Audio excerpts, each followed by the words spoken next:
Well, happy CultureCast Day, everybody. Oh, I mean, it's such a party. We wanted to play that again. Bonsoir, mi ami. How do I say friend in French? How Jocelyn? how is Yeah, Josselyne. It's a Jocelyn. French name, Yeah, yes. in French. Bonsoir, my friend. Bonsoir, vous. Welcome to CultureCast, everyone, and let's welcome Jocelyn, who is in Paris. Um, a dear friend, I would say, and great thought partner. Can I say that about you?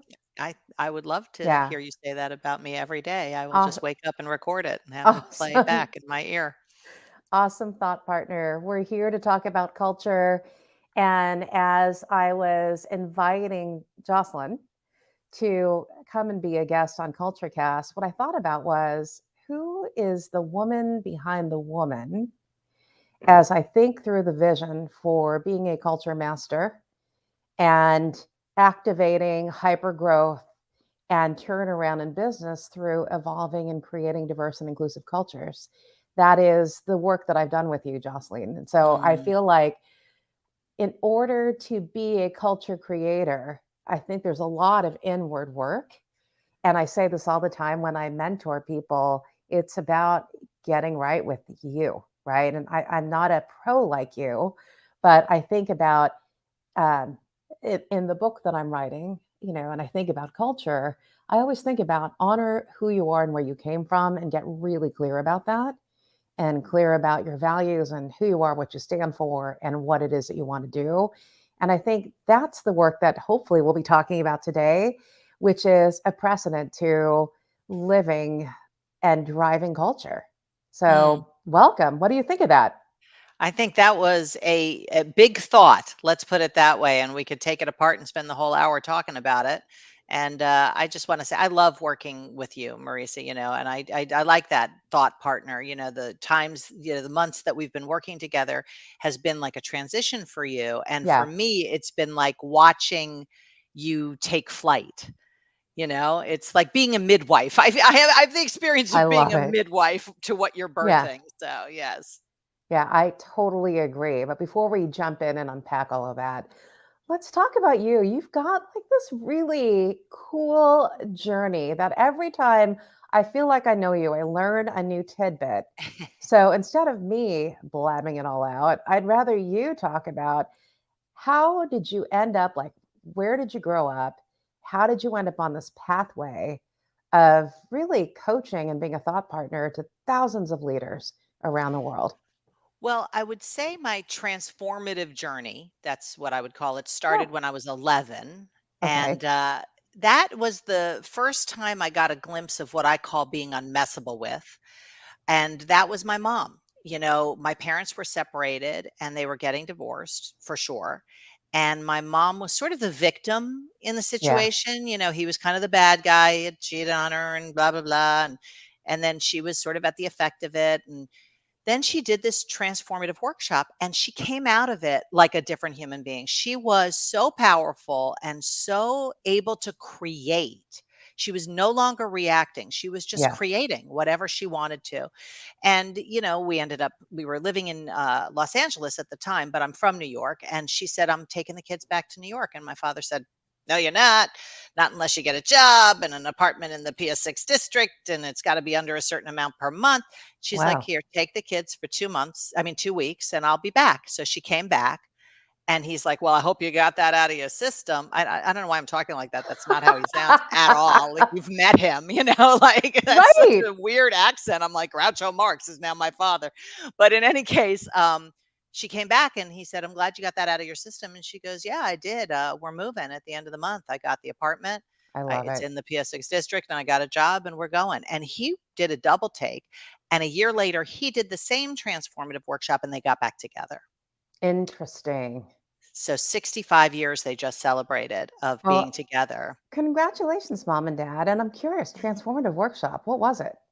At Do you that remember what time, it it was was? called the EST training, which was in the Okay. 70s, and it was Yeah. like, not around anymore. Yeah. But I did that when I was 11, and I started to develop myself in what I call the muscle of being someone who can create under any circumstance with anyone at any time, no matter what life is throwing at you. And then fast forward, I was in my very early 20s and I was in a transformative workshop, and I had had a lifelong dream to be a singer, but I realized at 5 that you couldn't do that, Again, with my father, I'm in the car Yeah. and he's not painting, and I just decided, okay, you can't do your art as your career. In that workshop, I got that could be not true. Like, maybe that's not the truth, it's a belief. Right. So it loosened its grip, and within 3 months, I had a record deal, and that record went number 1. So I became committed and on a mission to empower other people to fulfill I their love dreams it. and be unmessable within the process. I love this. I didn't know this about you. You actually went through your training and transformation workshop at 11, Yes.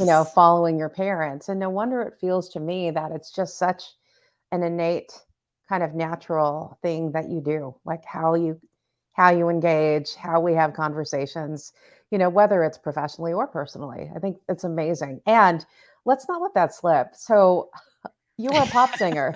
I was. So for anyone who's like A also few children stalking you right ago. now, yeah, whoever's stalking you right now, tell us what your group's name was, your band's name Yeah. was, Well, it and wasn't a band because we okay. didn't play instruments, but it was a group.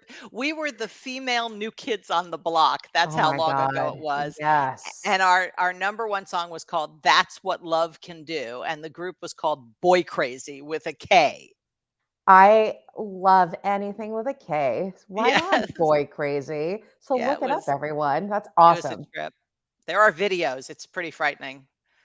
Okay, so Overalls with one strap down. Yeah, it was the gotta love that. 90s. Now, were your jeans on backwards too? I don't know. I think I missed that meeting. Yeah, I think that was a little crisscross kind of in the 90s as well.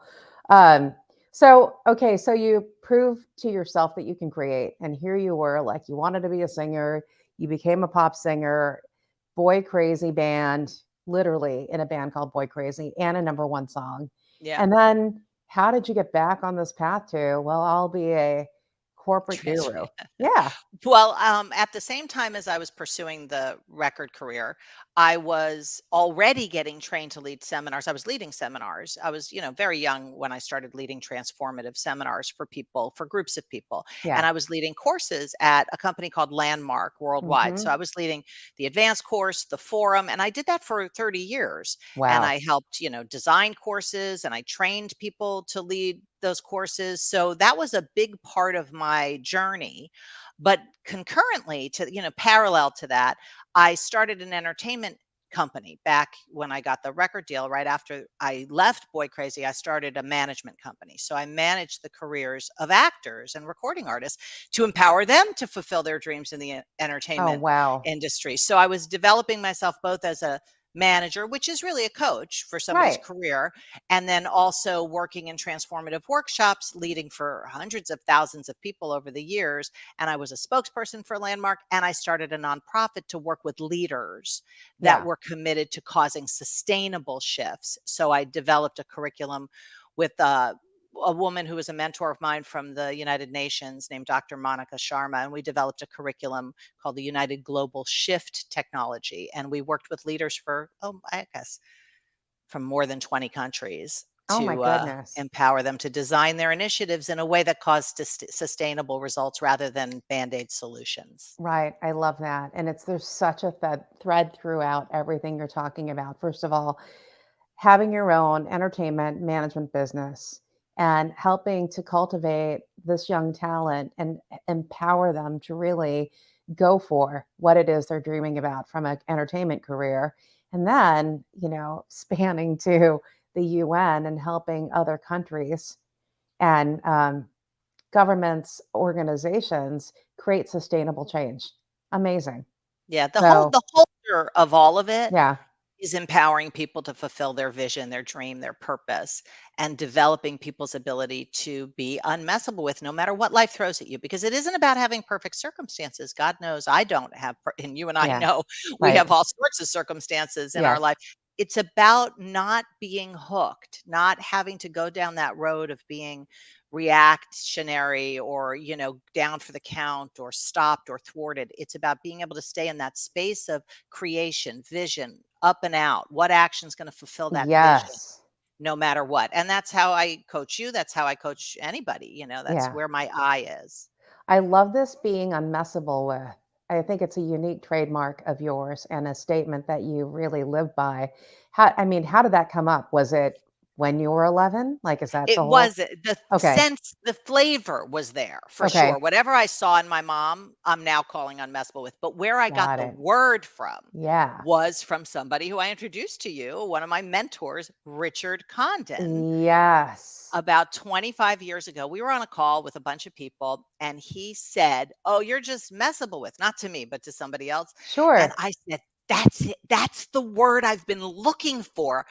Unmessable with. That's the Yes. sense that I want for people." And it's possible.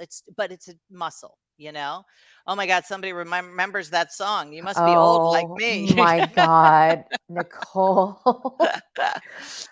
That's what love can do, a solid throwback. Look at It that. is. It bumped Whitney Houston's "I Will Always Love You" was like number one for like 100 million weeks. We were the next number one. Stop it. Yeah, Oh my it was gosh. cool. That's really cool. So you got that from Richard, and yes, that was an epic introduction that you made for me. And actually, the mini work that we had the chance to do in our conversation was also amazing, which we could also unpack at some point. But that Yeah, unmessable is just so vivid. So when I hear that, it's kind of like, heck yeah, you can't freaking mess with me, right? Like no matter exactly. what, it's And it's not really like yeah. tough. It's not like being tough though. It's more No, like just being able to create no matter what. that's right. Yeah, I was thinking about this because one thing that I have always stood by and that I've written about in culture change is it's not the stimulus, it's the response. Right? I Yeah, mean, no matter totally. what comes at you in life, it's all in how you choose to respond. I think you take it a step further, at least as I reflect in our work together, which is having that strong foundation and that base from where you're standing and from where you're reacting, and that the choice is really in creation, right? So the Mhm. choice is how do I take action on that? And to me, I've always, I tag kindness catalyst as well. How do I do it in a way that it is respectful and with dignity for others? That's hard. I think it's hard. Well, it's not complicated. But it takes muscle. So when you Yes. say it's hard, I don't think it's hard for you. I think it's who you are. I don't think if you did something else, it would be a violation of you at a core, as far Yeah, as from what I know about you. But it takes muscle because there's so much muscle memory to just react. I mean, that's 99% of life is that's right. reacting. And if you're successful, you're good at reacting because people are throwing breakdowns and fires at you and you're putting them out. So that's a different muscle than creation. And all the magic is in the world of creation, not in the world of reaction. So it's kind of like accessing magic again. That's what I like to think of I what I love do with that. people. Accessing magic. So here you are, this multitasking executive, young female executive, freaking badass, if I think about it, right? Pop star, entertainment manager, landmark from the early days. And, you also have been with them for 30 years, and then you go off and do your own thing. Like, what's that like? And Well, I'll tell yeah. you, yeah, go ahead. And Yeah. No, uh, I'm really yeah, curious because this decades long career and helping yeah. them grow, right? Well, they helped me grow too. I mean, Yeah. I am thankful for every minute I spent at Landmark. It was like my life's work. And a lot of why I left has to do with Paris, actually, because Oh, during the pandemic, I went right as soon as the border opened. I go to Paris every year for multiple times a year. I love it here. And this was a someday dream of mine. Someday I'm going to live in Paris. And I coach people that there's no someday. But for me, that was like a blind spot. I was like, oh, someday. yeah. And I came here and I met a bunch of expats who live here and had all sort of semi-retired here. And, they work both from the States and here and all that. And I realized it was actually very simple to move here. I had thought it was this whole thing, and it wasn't. It was very simple. So getting related to the reality of what it would take. Yeah. So I came home and within 2 days gave my notice. I was like, I am moving to Paris. And I gave them a year's notice. I spent a year turning over everything about my job, everything there was, new manuals for the advanced course and Yeah. training my replacer. It's not a word, but whatever, Yeah. successor. And I created the context that I was completing my life's work with honor. I So the love that. whole year was it was really empowering. And then you and I even had a conversation about when you transition from some place that you've been for a long time, you kind of have to create a new context for your relationships with certain people because Yeah. your only reason to be in relationship with them was work, That's even though you right. might like them and all of that. But I spent time deliberately creating a new context for certain relationships so that I could set myself up powerfully. And then I spent 3 months doing nothing. I mean, I planned my daughter's wedding, I went Yeah. to Yeah. Yeah. France, and I was like, "What am I gonna do?" And it just was so natural to design programs and material and content and coach, and it was so organic, and we met shortly after that. Oh my gosh. So I don't recall you doing nothing. Yeah, So I guess nothing is what does not your 3 months of doing nothing actually feel like? Like, what does that look like? Yeah, it looked like planning a wedding and then, Okay. going That's to France for a month and thinking about finishing my book, The Art of Being Unmessable With, yeah. but really it just became more natural to design courses and programs and, that's what I do. So Yeah. eventually maybe the book I've written books, but this is sort of like a bigger kind of concept book. Um, but as you know, friends of ours, reached out to me and were like, "Are you doing coaching?" I was like, "Sure." And I Yeah. just, was like, "Of course, why not? That's what I do." That's And it right. and it became, something I love so much. I can't believe how much I love it. I can't believe I haven't been doing it always, at least the one-on-one. I've always done, coaching Yeah. for people in different contexts, but to have a one-on-one coaching practice, I never thought I would do that. I was like, "Why would I do that? That sounds horrible." I love every minute of it. Well, I think it says a lot about, and I have seen this having been a people and human resources professional, when you see just great talent and you see people and the skills that they possess. And sometimes when they are in a pattern for a long time in a specific company, right, or a job, and Mhm. then the stories you tell yourself, like, well, I don't know that I can go do that. Or why should I be able to do that? But you are just repackaging, that I think about that the experience that you have built over decades, right? And now it's you've mastered this, and of course you're coaching people. To me, it's like the next natural step that Yeah. you would be coaching individuals to help empower them to create their own vision. Yeah, completely. It's like, what else would I be doing? I mean, now it just seems like, what else would I be doing? That's right. Yeah. So let's talk about culture. And, you and I have talked all about like being a culture master, but I'd love to get your definition of, how would you define culture? I think culture is fundamentally constituted in conversations.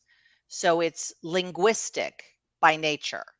So if you look at any culture in any Yes, company that you've been in or any country, I mean, here I am in this country, and it's a very much the conversation you dwell in I love that. constitutes the culture that you're in. Same thing in a family.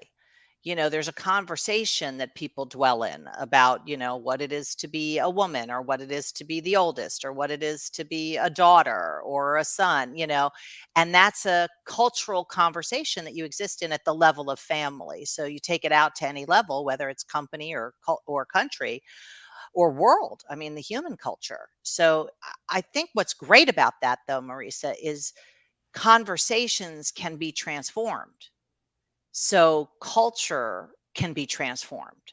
And that's what you're so brilliant at is creating cultures. It's not fixed and rigid like this cup or something. It's Yeah. it's malleable in language. Yeah, I agree with you, and I love that you use the term, it's rooted in conversation. It's rooted in communication and linguistics. I think you and I might have nerded out on a conversation like this on another call where I'm like, yeah, it is. I think about linguistics and the language that people even use with each other, right? It creates norms, like how we Yeah. communicate, how we work together, et cetera. And if I think about various companies where it's one thing to come into a company where it's brand new and it's startup. And it's been a while since I've done that, although I'm doing that now, helping very new companies trying to find their way and identify their purpose and their values, et cetera. But it's another thing to come in where there's a pretty set culture. Yeah. I'm thinking Yeah. out loud. Yep. And you're right. I think about the language and how people talk about what we do, and this is how things are. And, it, you know, I'm sure you've experienced this. You walk into a company and it's like, can I get a dictionary? Because I don't understand what it is y'all are saying, Yeah. right? What Yeah. does that acronym mean? Or what's that terminology? And I mean, so, just look at I mean, I walk into Starbucks, it's a yeah, completely different language. I'm like the venti and the trenti and the I mean, that is a culture, and they have created a coffee culture that didn't yeah. exist. I agree. I remember when I was a customer before I even had the chance to work there, I was a little intimidated walking into a Starbucks because the way that the barista would ask for your order, like I'd kind of be meandering around the menu going, okay, I want a Right. medium. And they're like, oh, you mean tall, right? And I want to, whatever it was I was ordering, they would actually reorder it in a way where I'm like, oh, so there's a way you order your drinks at Starbucks. And actually, I'll fast forward that as I think about culture systems. Until I went behind the scenes, right? I'm like, wow, I need to go in here and go, I need a tall, non-fat milk frappuccino, right? Like you call the milk, you call the size, you call the milk, you call the drink that you want. And what I learned was later on, the way that point of sale was set up is that that's how they're putting the order Into into the the point of register. sale. Yeah. Oh. And so I'm nerding with you right now. And I think about Starbucks as an example for a customer that's a culture in of its own. And I remember being super intimidated, when I first walked into a Starbucks because I felt like every time I would order something, I was either not ready. I don't know if you're Right. familiar with Seinfeld, where the soup Nazi, where you Yes, have of to go course. in and you stand a certain way, you order your deal, No you hand soup your for money over. you. Yeah, no soup for you if you don't order it correctly. And I'm like, oh, next time I'll get it right, like the way you're ordering it. And what I realized at the end of it all, I'm like, wow, the point of sale at the time, at least when I was there, was still kind of green screen. And that is how they were punching in orders. It was easier if you started with how big it was, what the size was and all of that. So anyway, Well, going they back had to, to yeah, train people. I mean, literally, they had to train customers to speak their language, which then created yeah, a shared culture. I So love you were that. either intimidated or you were like rebellious like me. I'm like, a large coffee, Right. figure it out. Right. No, and I think that was probably me, but then over time, I'm kind of went, oh, I went in there and I knew how to order my drink, especially if I was at that time like in Texas, driving through a drive-through on the way to the office, And what I loved about that culture, as you talk about, they were so friendly, even over the speaker box. Mhm. They knew my order, and they would just say, "Where have you been? You haven't been around for the last couple of weeks." So, going back to, I love that as an example of culture and how language shapes culture, and how inside that language is a system, right? And how I think people have to snap to some kind of order or system to do that, and there's an architect behind the scenes doing that. So And interesting. and if you look at, given you're a master at creating culture, when you advise companies or CEOs or founders, where do you start? I mean, it's got to be something to do with the language and that accesses the culture. Yeah, I agree with you. I think if I just think broadly across the different brands where I've had the chance to help evolve and shape culture, it's really looking at all the artifacts, looking at all the language, the history of the company, and how we reference the company, how we reference each other, how we do things, et cetera. It is really looking all look, I look through all the artifacts with the leaders, Yeah. right?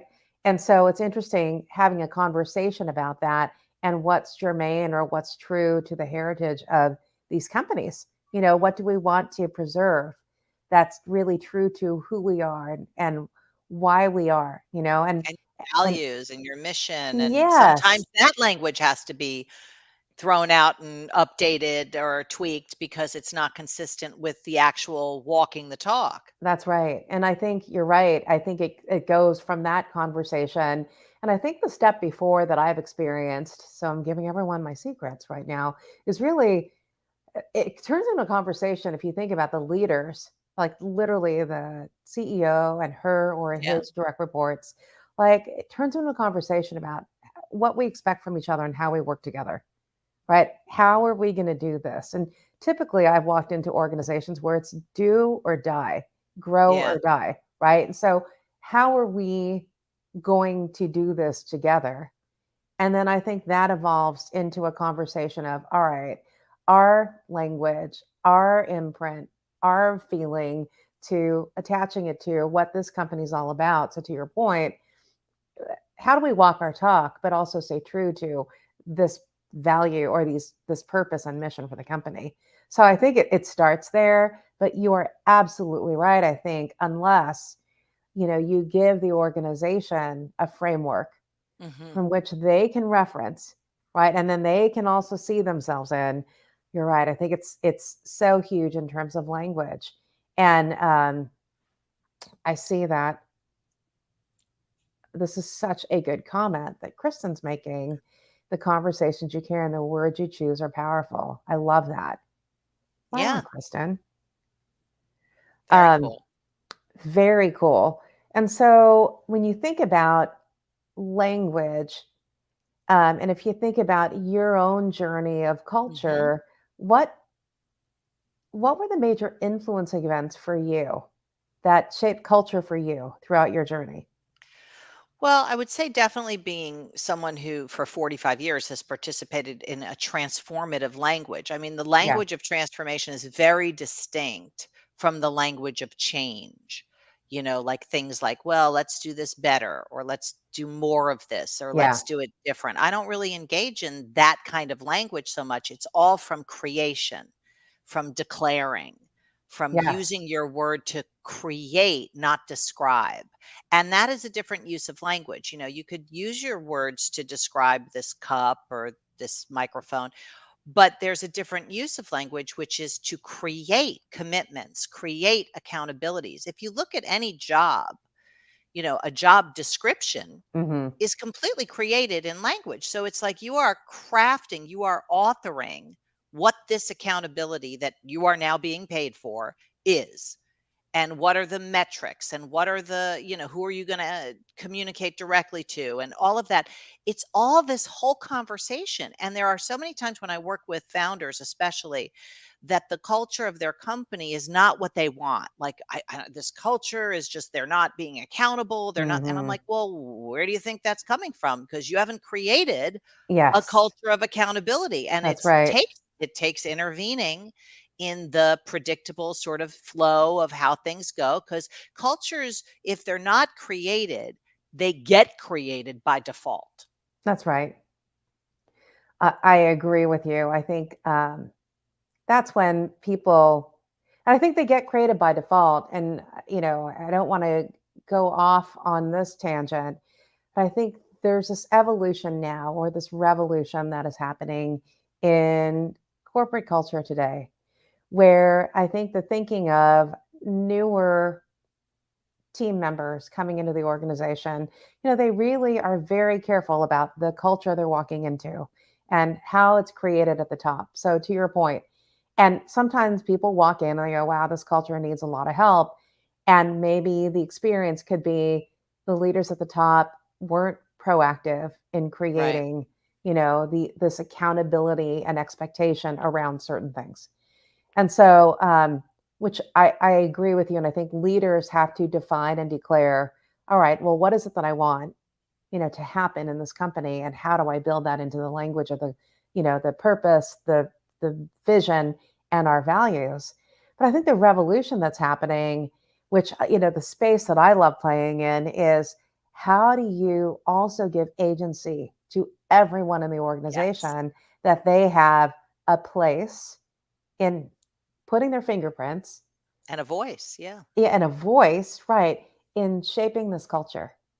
Well, you and I have had similar Yeah, conversations to this, but I think it's so critical for anybody. Forget about if you work at a company, you don't work at a company, to be connected to your vision, your dream, your calling, your purpose, your raison d'etre. If you're not connected to that, then you're just doing stuff.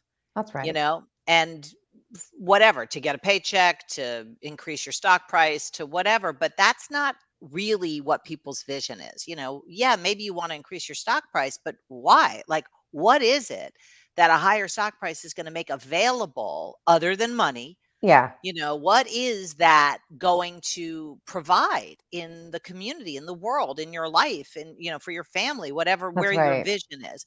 So a lot of what gets lost is people just sort of dealing with whatever the default culture is, whatever the, default accountabilities are, default values, Yeah, default dreams, because so many people inherit goals and dreams and they don't even author them themselves. So I think what you're saying about, being connected as the leader, goes the same for the team and absolutely. and the employees. If your employees are connected to what's important to them, you can reduce burnout, increase retention. I mean, increase productivity, satisfaction. These are, proven. There's enough studies now that Yes, show if you are creating a culture of purpose, a purpose driven culture.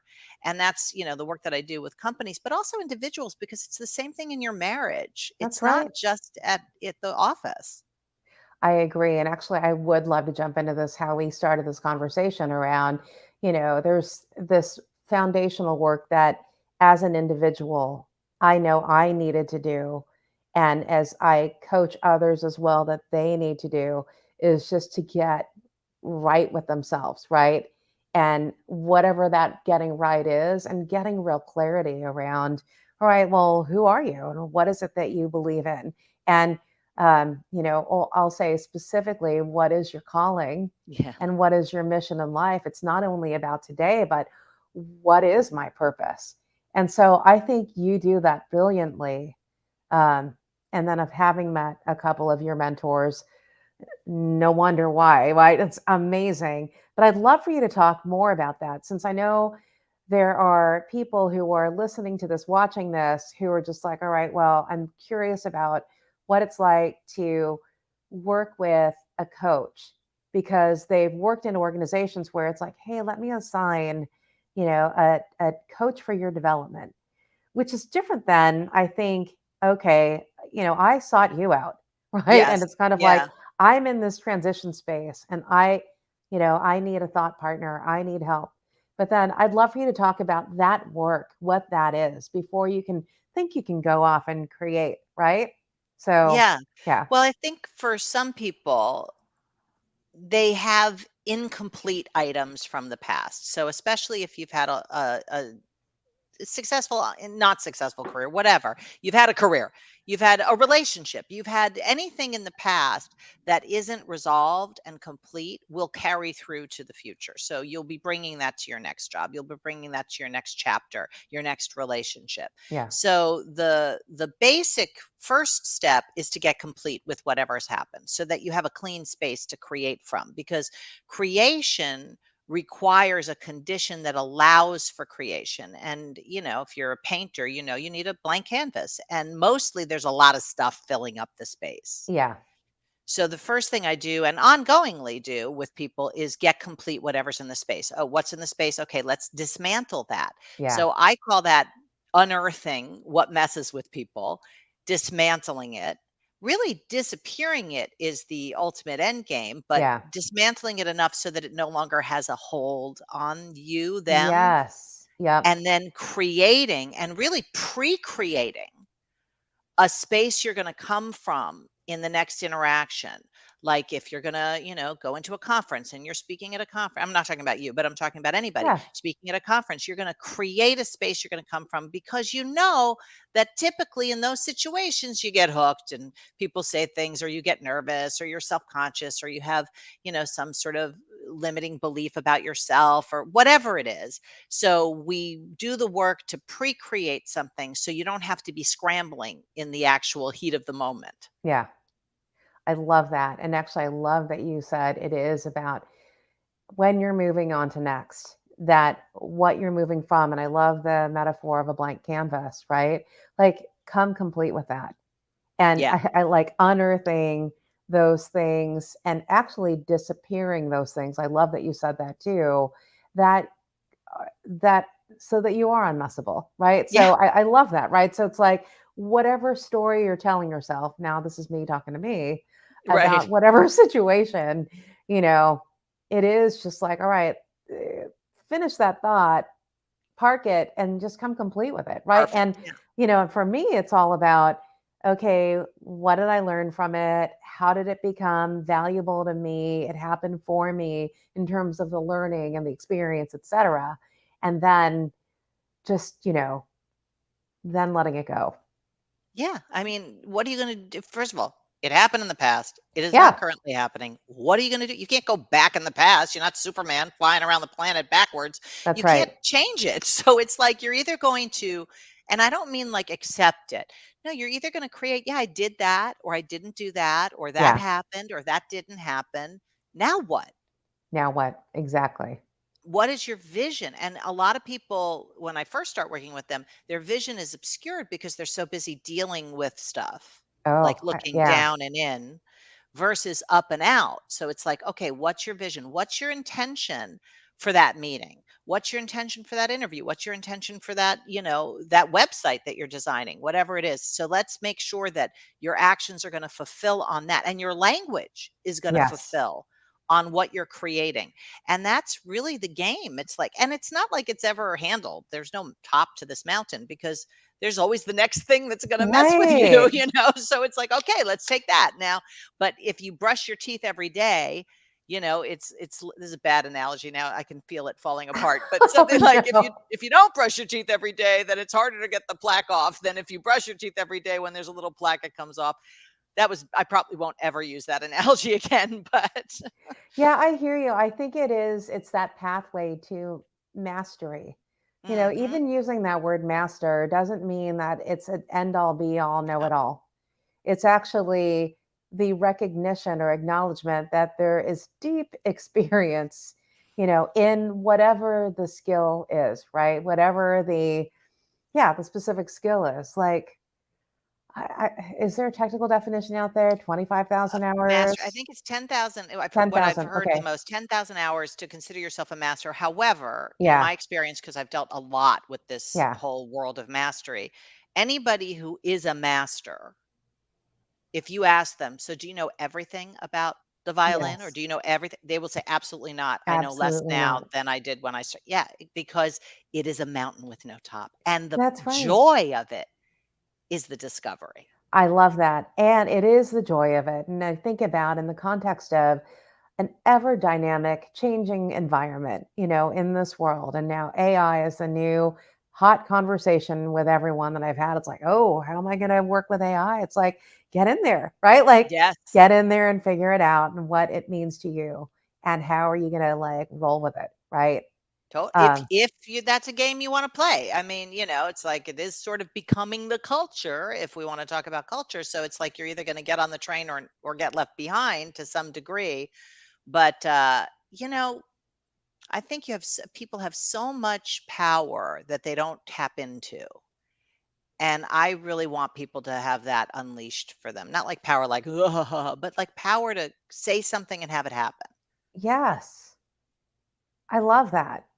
Of course it is about, and it's finding that, right? It's like being able to, and I love this every time I have a conversation with you and we talk about, all right, what's coming up in the next couple of weeks? Mhm. And it's always around what intention am I setting? Like when I go and do this thing, this event, whatever engagement that I have. And, what intention am I creating, and what am I creating with that Yeah, group? that's the whole thing. What am I leaving with them? And it's amazing when you put your mind to that. It actually happens. Isn't it what well, I have a tattoo. I have a couple of tattoos, but my main tattoo that my both my daughters have is abracadabra, okay? Oh, magic. Which means in ancient Aramaic or ancient Hebrew, with my word I create. That's what it means. So magic is all available. You can use your word as your wand.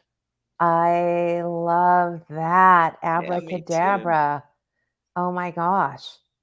I had no idea. Yeah, most people don't. They think it's some sort of like, oh, it's a magician thing. Yeah, it is a magician thing. Like intimacy in my marriage, and it happens. Patience with my mother, and it happens. Yeah, Double my business, and it happens. I mean, I'm working with somebody right now. Her goal with me for the first 3 months was going to triple, or for the first year was going to be to triple her business. In 3 months, she quadrupled her business. It's amazing. like because she's coachable and she does the actions. Without the actions, none of it's not woo woo. It's not like I'm just Yeah, going to be a brain surgeon and then you don't do anything. Don't come near my brain. But, you know, it's logical. You say it, you create it in word, you take the actions, you'll have the results. That's how that goes. yeah. It is a way of manifesting, right? What you Totally. want in life. Totally. Have you worked with everyone who's ever been referred to you? Like, how do you choose who to work with? Um, it depends on what they're up to. Like, if Okay. somebody is dealing with heavy, heavy well-being stuff, I think it's better if they work with a therapist or something like that. That's just not my Yeah. thing. I work with healthy, successful people who are up to something, but they experience being limited or constrained or not moving as fast as they want to, or dealing in a transition, or, and my clients. First of all, I love my people. They're like my people, like you. Like you're my people. That's it. Like if I won't have dinner with somebody, I don't want to work with them. I That's how I love that feel. rule. No, that's Yeah. such a good rule. Actually, that's a good piece of advice that a friend gave me when I was interviewing for board positions. And he Mm, said, hey, make sure that you love what that company's all about, and then B, that not only what they're all about, but it's aligned with your values. But then C, do you want to have dinner with these people? yes, exactly. Like, are you going to be able to enjoy sitting with them for hours, not only in a board meeting, but going out and having a meal together? Yeah, and that's kind of my test. It's like it's the coffee or champagne test. It's like, am I going to have coffee with this person or like us a glass of champagne together? Right. And can I do I want them to win? Yeah. 'Cause I have to be all in for people, and if I'm not, it's an inauthentic relationship, it's not gonna work. So I have to Yeah. really give a hoot about their winning at what they want. That is so good to know as people think about, I want to work with a coach. And I think it has to be this relationship where, yeah, that person's on your team and they believe as well, like what Yeah, you see. I mean, I think totally. I felt that way. I'll be candid, and I think I've shared this with some folks who I know are on this call. When I was interviewing different people, I'm like, oh, who do I want to work with? And then, of course, friends of ours recommended me to you. And I mean, I think in our first 10 minutes, you were like calling out all the stuff that I was Yes. trying to come complete with in the language that I use. I'm like now Yeah. recalling everything that we just talked about in this conversation. Yeah, it all comes Yeah, together, right? in the language that I was using, the pattern of language where I'm like, wow, we're 10 minutes into this call and she is on to me, like in a crazy way. Yeah, that Amazing.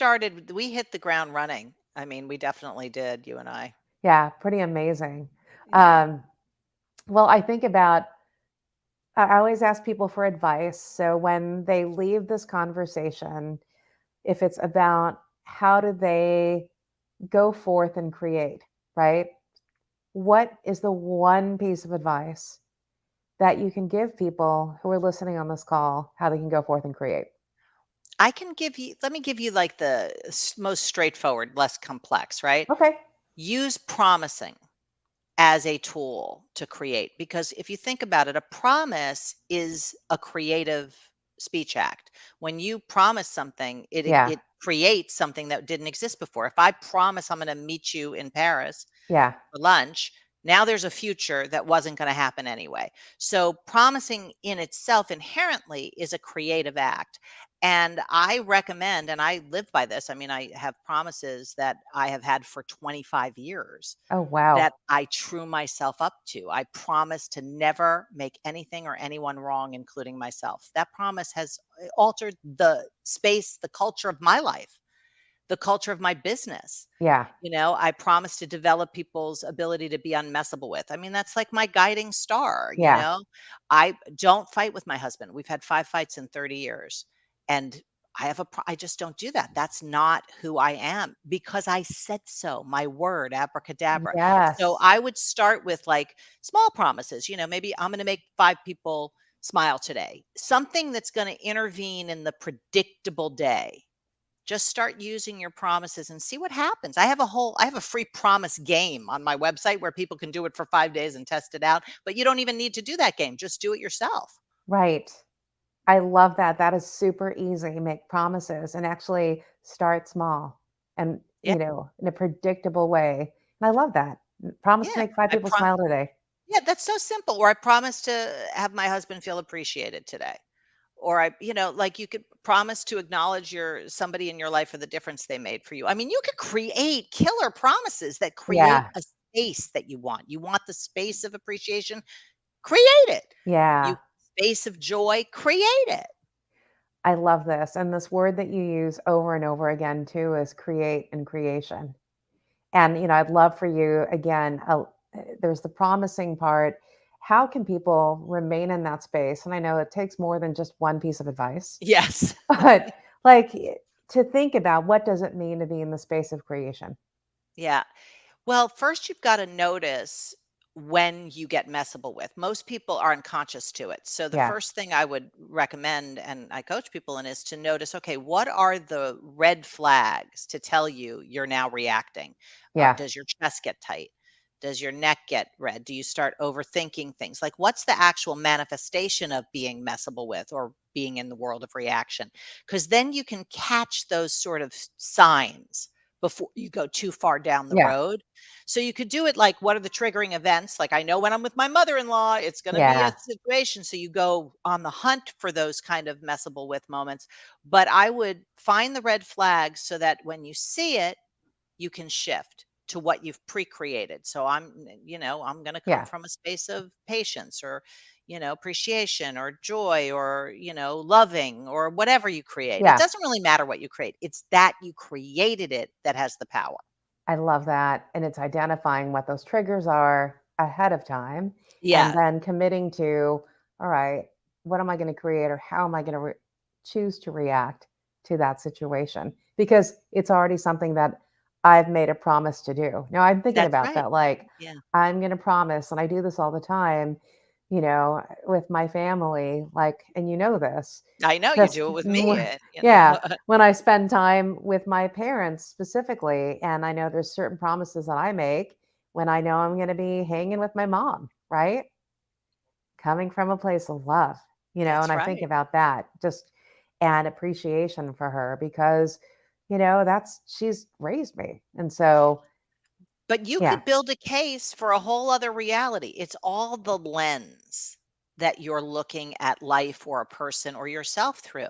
So the lens is like the context, and the context is decisive because if I say, what is this thing I'm showing you in the context body part? You're going to yeah, say what? Finger, right? yeah, But if I say, what is it in the context number? It's a one. Nothing in reality altered.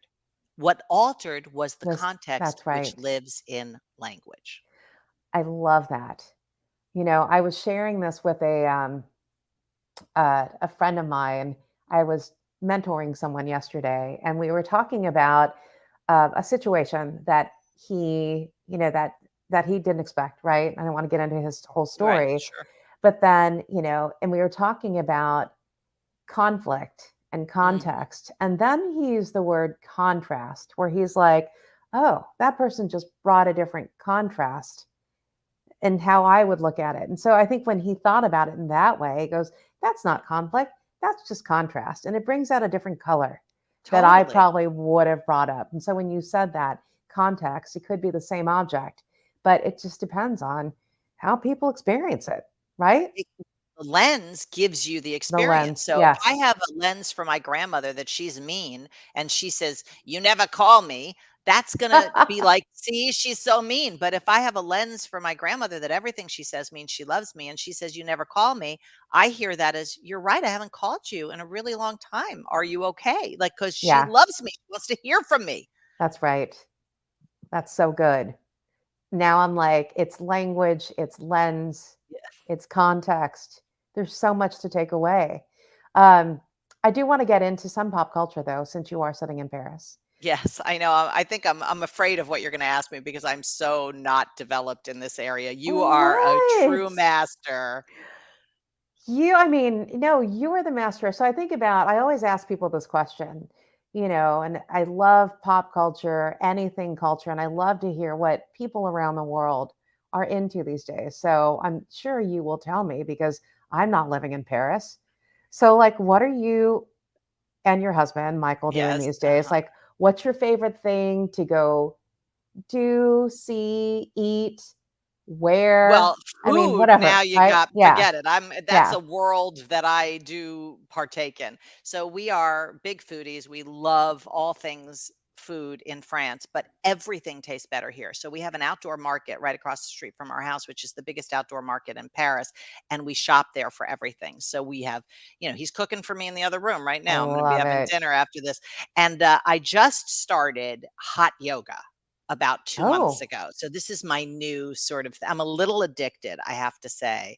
That's a whole culture. Forget it with the language and yeah, the yoga, and it's in French, so you can imagine this is like a double thing that I'm learning. But the lifestyle here is why I moved here because I have my mornings until 2 or 3 o'clock. My clients don't wake up mostly till yeah, then. So I'm out exercising, we're shopping for food, we walk, it's like a different kind of life than when I'm in New York where I spend half my time, which is I wake up, I start working, I'm on the phone, back to back to back to back until it's too late to really want to do anything because you're yeah. exhausted by the end of the day, right?